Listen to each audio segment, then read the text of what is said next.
কিয়ামতের 10টা নিদর্শন আছে বড় বড়, তার মধ্যে একটা হচ্ছে দাব্বাতুল আরদ, জমিন থেকে ফুঁড়ে একটা প্রাণী বের হবে। আর এখন মানুষ এগুলো বিশ্বাস করবে না আমি জানি, 2 দিন পর নাসা যখন বলবে তখন বিশ্বাস করবে। কথা কি বুঝতে পারছেন? তবে প্রাণী এই পৃথিবীর নিচে আছে। রাসূল সাল্লাল্লাহু আলাইহি ওয়াসাল্লাম বলছেন 10টা আলামত না আসা পর্যন্ত কিয়ামত হবেই না। তার মধ্যে একটা হচ্ছে দাব্বাতুল আরদ, জমিন থেকে একটা প্রাণী বের হবে, এবং এই প্রাণী শুধু বেরই হবে না, মানুষের সাথে কথাবার্তা বলবে। এবার মানুষের সাথে কথা বলবে প্রাণী। বিশ্বাস করছেন? এখন বিশ্বাস করছেন না জানি, কিন্তু প্রাণী মানুষের সাথে কথা বলবে। আল্লাহ পাক বলাতে পারেন না? পারেন। আচ্ছা, সামনে যান। ওই প্রাণী যখন দাঁড়িয়ে আছে রাস্তায়, এখন এই বালক বলছে আজকে আমি প্রমাণ করে নিব যে আল্লাহর আনুগত্যশীল ওই পাদ্রী সঠিক নাকি ওই জাদুকর সঠিক। এবার সে একটা ইট হাতে নিল, পাথর হাতে নিয়ে এসে বলছে, আল্লাহ তোমার কাছে যদি ওই জাদুকরের কাজের চাইতে এই পাদ্রীর কাজ বেশি পছন্দনীয় হয়, এই ইটের আঘাতে এই জন্তুকে তুমি মেরে ফেলো আল্লাহ। এ বলেছে বিসমিল্লাহ বলে পাথর নিক্ষেপ করলো, নিক্ষেপ করার সাথে সাথেই জন্তু ডেড। তখন তার আইন আল ইয়াকিন, হাক্কুল ইয়াকিন হয়ে গেল যে হ্যাঁ, আল্লাহর কাছে এই পাদ্রীর আমলই সবচেয়ে বেশি পছন্দনীয়। তার আর মনে কোনো সংশয় থাকলো না। কিশোর মানুষ না, কতটুকুই বা বোঝেন নাই? এবার তার মধ্যে একটা ইয়াকিন চলে আসলো এবং সে পরিপূর্ণ মুমিন মুসলিম হয়ে গেল। এবার যখন সে রাজ দরবারে যায়, তার কাছে পেশেন্ট আসে, মানে একজন মানুষ এসেছে, সে বলছে যে আমার চোখে সমস্যা। সে চোখে হাত দেয়, হাত দিয়ে বলে যে আপনি আল্লাহর প্রতি ঈমান নিয়ে আসেন, আমি আল্লাহর কাছে দোয়া করব, চোখ ভালো হয়ে যাবে। এভাবে পেশেন্ট আসে, সে বলে আল্লাহর প্রতি ঈমান নিয়ে আসেন, আমি দোয়া করব, ভালো হয়ে যাবে। এভাবে আস্তে আস্তে তার নাম এবং খ্যাতি ছড়িয়ে পড়তে লাগলো।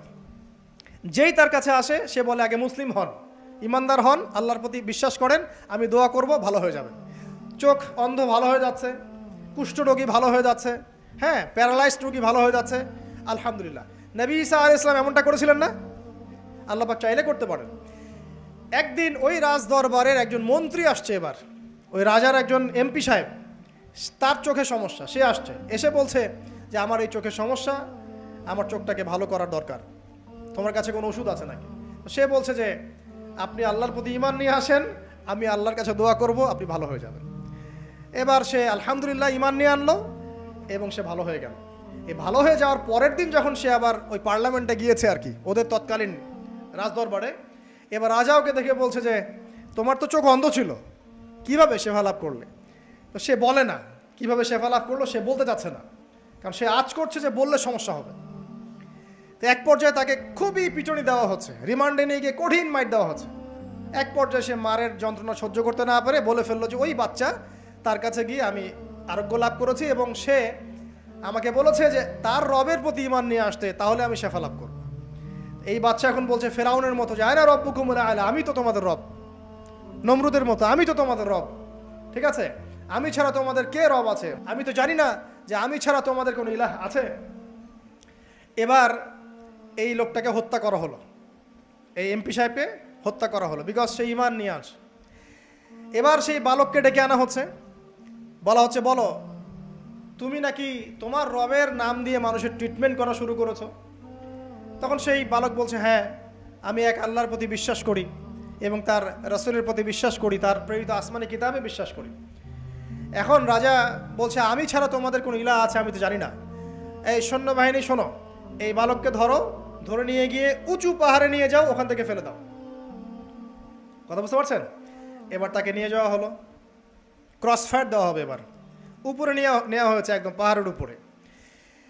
এবার ওই বালক উপরে উঠে একটা দোয়া করছে, এই দোয়াটা সবাই শিখে নেন।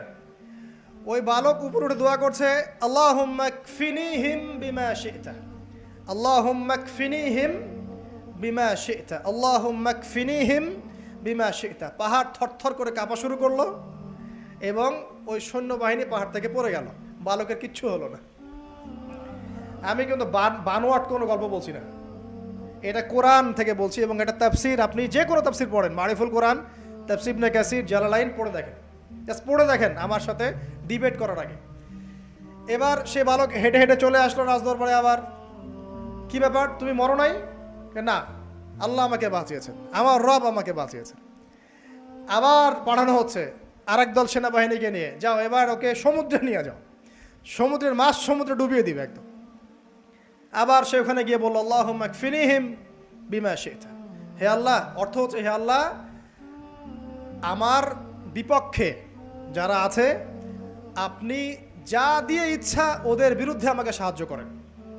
অর্থটা হচ্ছে এমন, আল্লাহুম্মা কফিনিহিম বিমা শি'তা, আল্লাহ আপনি আমার জন্য যথেষ্ট হয়ে যান, ওদের বিরুদ্ধে আমার জন্য যথেষ্ট হয়ে যান, যা ইচ্ছা তাই দিয়ে আপনি হেদায়েত করুন, মানে আমাকে হেফাজত করুন। ঠিক আছে, আল্লাহুম্মা কফিনিহিম বিমা শি'তা, ছোট্ট দোয়া। এবার ওই সমুদ্র উত্তাল হওয়া শুরু করলো এবং ওরা জাহাজ থেকে পড়ে গেল। এই বাচ্চা সেফলি আবার চলে আসলো রাজদরবারে। বিশ্বাস করছেন না?